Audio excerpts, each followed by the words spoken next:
Hey everyone, and welcome back to the channel. Have you ever wanted to try the Chinese server of Mobile Legends? The one you hear about with all the new heroes and amazing skins? Well, there's a huge misconception we need to clear up right away. The game played in China is not Mobile Legends. It is a completely separate game called Honor of Kings. And getting to play it is a bit of a journey. In this guide, I'm going to give you a full step-by-step walkthrough on how to get it working. Let's get started. Before we begin, you need to know this isn't as simple as changing a server setting.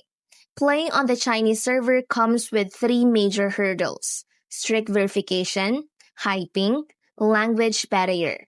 Knowing that, if you're still ready to go, here's how we do it. Since you cannot download this game from the Google Play Store or the App Store in most countries, we have to go through a third-party app store.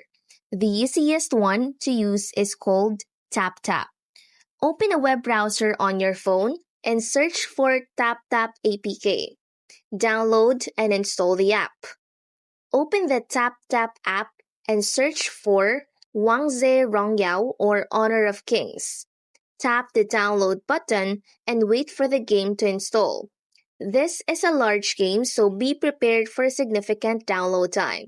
To play Honor of Kings, you need an account that has been verified with a valid Chinese ID.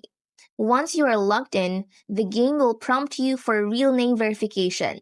You'll need to enter a valid Chinese name and ID number. The only way around this is if you know someone in China who can help you verify your account.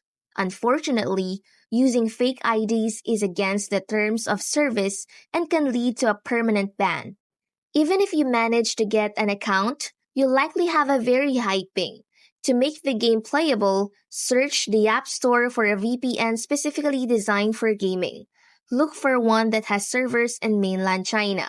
So there you have it. That's the full process for how to install and play on the Chinese server, or rather how to play Honor of Kings.